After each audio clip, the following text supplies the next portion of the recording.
Wedding invitations might be one of the most important parts of preparing for a wedding. Sure, there is finding the venue, finding the perfect dress, but arguably, making sure your guests know where to go and what to wear is pretty high up there on the list. So today I'm going to be making the perfect invitation to match my high fantasy themed cosplay wedding. If you have stumbled in for the first time, I am Chloe of the Everhearth Inn, Every Adventurer's online tavern. Through my preparation so far for the wedding, I have seen a lot of traditional looking invitations, but I'm kind of wanting something with a little bit more pizzazz. We're having a really small wedding, so I can put a lot of time into these invitations, which I do plan to do. The stakes are set very high for this one. I'm out of breath. First up was to gain some inspiration because I honestly had no idea where to start. When you need inspiration, where do you go? You go to Pinterest. So I went to Pinterest and I made a wedding invitations little Pinterest board.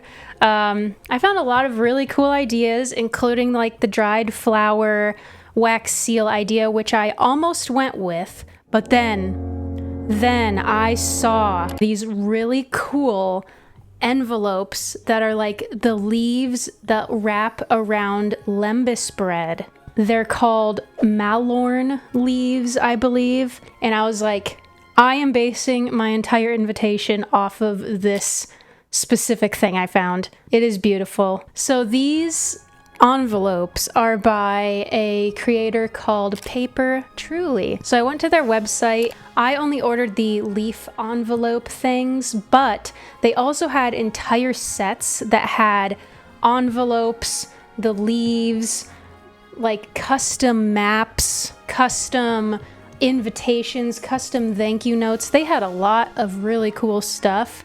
I only went with the leaves, but if you're looking for a complete set that you want to commission someone to do, I highly recommend this. It was beautiful.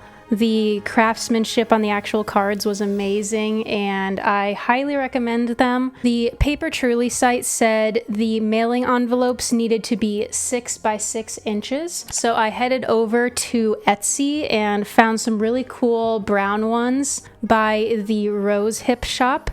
They had a lot of cool options, like these little scalloped edges, little flowers, but I went with just the plain rounded edges. When those came in, they looked amazing as well. Also on the Paper Truly site, it said the leaves could fit a 5 by 5 inch letter on the inside. So I went over to Canva and I designed a little invitation. I redacted a bunch of the info, but basically it had the location, the website information, all of the usual stuff. And yes, it is a cosplay wedding. I am very, very excited. I really love using Canva to design stuff like this. I actually do have another video where I designed some Fallout themed decor using Canva, so you can go ahead and check that out if you're interested. Back to the invitation. So the back does match as well, and I thought I did a pretty good job, but the hard part was finding somewhere that could print these. I did end up finding a place online called MPix that does customizable 5 by 5 inch card designs. I exported my design from Canva, I changed the background card color, added my images, resized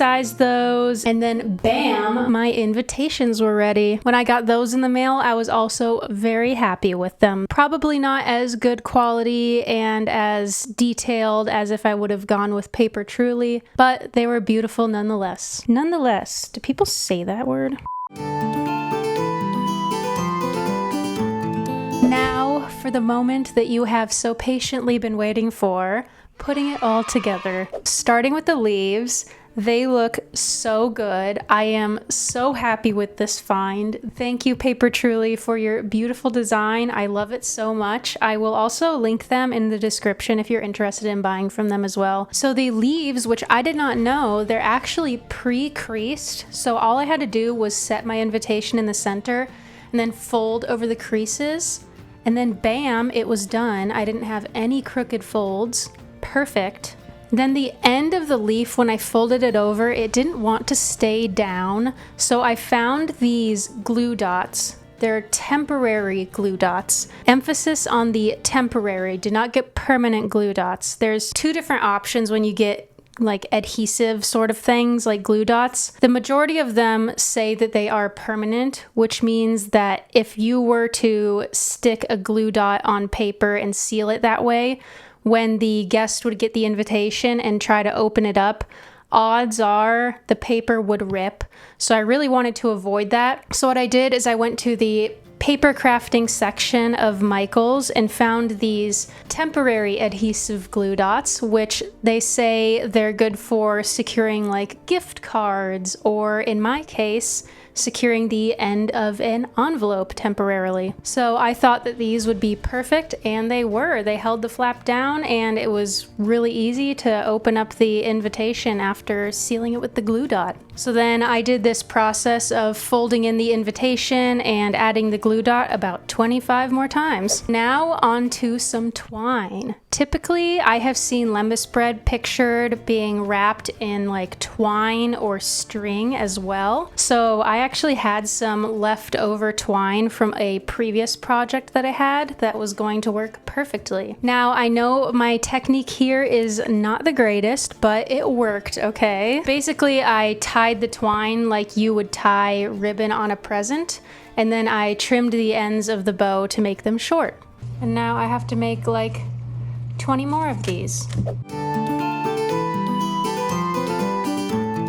Okay, so this next part is a little bit extra, but I really wanted to incorporate wax seals somehow. So I'm going to let past Chloe explain the thought process behind that. I have made a whole bunch of wax seals. If you would like to see how I made these, then head over to our Patreon to watch the extended edition. The lembas bread doesn't really have a wax seal on it. It's just kind of twine and then the leaf, but I really wanted to incorporate a wax seal, so I have to kind of figure out where I want to put it. I'm not sure if it'll look better here. I could put it on the actual bow tie itself, but some of the bow ties are a bit high, and I'm kind of concerned that that might look a little bit weird. And underneath might look a little bit weird too, because it's not really sealing anything, is it? So I'm thinking the best spot will be like right here, so they can untie it and then still peel open the letter without ripping it in any way. I have some wax heating up here. I'm going to put just a little bit on the top here, like that. Press it down, I think right here. I'm not gonna press too hard because I don't want to break the seal, but just like that.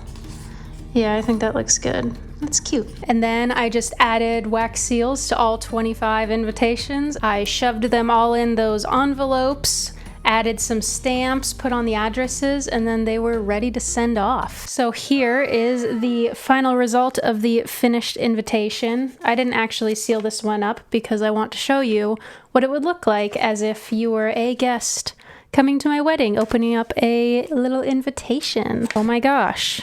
Is that lembas bread? I don't know if I can do this with one hand, so I might have to switch to a mic. Oh yeah, look at that. Perfect. Easy. So easy to open. Throw the twine away, obviously. No, but oh wait, no, it's stuck to the... Never mind, you're keeping the twine. So then, the temporary glue dot worked so well. Oh my gosh, that was so easy to open. Oh my gosh. A little package of lembas bread. What could it possibly be? I think it's supposed to be this way, actually. A wedding invitation. I am in love with how these turned out. I will link all of the artists/shops that I used below. If you enjoyed this video, toss it a like, give us a little subscribe perhaps. You can follow us on other socials. We're on TikTok, Instagram. We also have a Discord. We have a Patreon if you want to support us over there. And yeah, we will see you after your next quest, adventurer. Okay, bye.